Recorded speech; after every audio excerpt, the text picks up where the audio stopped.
Hello guys, good evening ಎಲ್ರಿಗೂ. ಇವತ್ತಿಂದ part time work ಮಾಡೋಣ ಅಂದ್ಕೊಂಡು ಊಬರು, ರ್ಯಾಪಿಡೋ ನಮ್ಮ ಹತ್ರ 3 ಆನ್ ಮಾಡಿದ್ದೆ. ಮೊದಲನೇ ಬುಕ್ಕಿಂಗ್ ಬಂದು ಮತ್ತೆ ನಮ್ಮ ಹತ್ರಲ್ಲೇ ಬಿದ್ದಿತ್ತು. ಹೋಗಿ ಕಸ್ಟಮರ್ನ ಪಿಕಪ್ ಮಾಡೋಕೆ ಹೋದೆ. ಕಸ್ಟಮರ್ ರೆಡಿ ಇದ್ರು. ಹೋಗಿದ ತಕ್ಷಣ ಪಿಕಪ್ ಮಾಡ್ಕೊಂಡು ಹೋಗಿ ಕಸ್ಟಮರ್ನ ಡ್ರಾಪ್ ಮಾಡಿದೆ. ಡ್ರಾಪ್ ಎಲ್ಲಿಗಾಯ್ತು ಅಂತಂದ್ರೆ ಸೋಲ್ದೊನ್ನೆಳ್ಳಿಗೆ ಡ್ರಾಪ್ ಆಯಿತು. ಮತ್ತೆ ಅಲ್ಲಿಂದ ಇನ್ನೊಂದು ಬುಕ್ಕಿಂಗ್ ಬಿದ್ದಿತ್ತು, ಅದು ರ್ಯಾಪಿಡೋದಲ್ಲಿ ಬಿದ್ದಿತ್ತು, ಅದು ಕ್ಯಾನ್ಸಲ್ ಆಯಿತು. ಮತ್ತೆ ಸೇಮ್ ಡ್ಯೂಟಿ ಊಬರಲ್ಲಿ ಬಿದ್ದಿತ್ತು. ಆ ಕಸ್ಟಮರ್ ಹೋಗಿ ಪಿಕಪ್ ಮಾಡ್ಕೊಂಡು ಮಲ್ಲೇಶ್ವರಂ ಹತ್ರ ಡ್ರಾಪ್ ಮಾಡಿದೆ. ಡ್ರಾಪ್ ಮಾಡ್ತಿದ್ದಂಗೆ ಇನ್ನೊಂದು ಡ್ಯೂಟಿ ಬಿತ್ತು, ಅದು ನಮ್ಮ ಹತ್ರದಲ್ಲಿ ಬಿದ್ದಿತ್ತು. ಹೋಗಿ ಕಸ್ಟಮರ್ನ ಪಿಕಪ್ ಮಾಡೋಣ ಅಂತ ಹೇಳ್ಬಿಟ್ಟೆ. ಕಸ್ಟಮರು ಇನ್ನೂ ಬಂದಿರಲಿಲ್ಲ. ಕಾಲ್ ಮಿ ಅಂತ ಮೆಸೇಜ್ ಆಗ್ತಿದೆ. ಕಸ್ಟಮರ್ ಕಾಲ್ನ ಮೆಸೇಜ್ ನೋಡ್ತಿರ್ಲಿಲ್ಲ. ಕೊನೆಯ ಕಸ್ಟಮರ್ ಕಾಲ್ ಮಾಡಿದ್ರು, ಬನ್ನಿ ಇಲ್ಲಿ ಮುಂದೆ ಇದ್ದೀನಿ ಅಂತಂದ್ರು. ಅದಕ್ಕೆ ಹೋಗಿ ಕಸ್ಟಮರ್ನ ಪಿಕಪ್ ಮಾಡ್ಕೊಂಡೆ. ಪಿಕಪ್ ಮಾಡ್ತಿದ್ದಂಗೆ ಅಲ್ಲಿಂದ ಹೊರಟೆ ಕಸ್ಟಮರ್ ಡ್ರಾಪ್ ಮಾಡೋ ಹೊತ್ತಿಗೆ ನೈಟ್ ಆಯಿತು.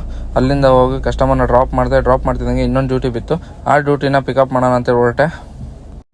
ಕಸ್ಟಮರು ಭಯ ಇಲ್ಲೇ ಇದ್ದೀನಿ ಅಂತ ಓಡ್ ಬಂದರು. ಅಲ್ಲಿ ಗಾಡಿ ನಿಲ್ಲಿಸಿ ಕಸ್ಟಮರ್ನ ಪಿಕಪ್ ಮಾಡ್ಕೊಂಡೆ. ಅಲ್ಲಿಂದ 2 ಕಿಲೋಮೀಟರ್ ಬಂದು ಕಸ್ಟಮರ್ನ ಡ್ರಾಪ್ ಮಾಡಿದ್ಮೇಲೆ ಯಾವುದೂ ಬುಕ್ಕಿಂಗ್ ಬಿದ್ದಿರಲಿಲ್ಲ. ಅದಕ್ಕೋಸ್ಕರ ಈ ವ್ಲಾಗ್ನ ಇಲ್ಲಿಗೆ ಎಂಡ್ ಮಾಡ್ತೀನಿ. ವಿಡಿಯೋ ಇಷ್ಟ ಆಗಿದ್ರೆ ಲೈಕ್ ಮಾಡಿ, ಶೇರ್ ಮಾಡಿ, ಸಬ್ಸ್ಕ್ರೈಬ್ ಮಾಡೋ ಮರಿಬೇಡಿ. ಮತ್ತೆ ಸಿಗೋಣ ಮುಂದಿನ ವಿಡಿಯೋದಲ್ಲಿ. ಓಕೆ, ಟೇಕ್ ಕೇರ್, ಬಾಯ್.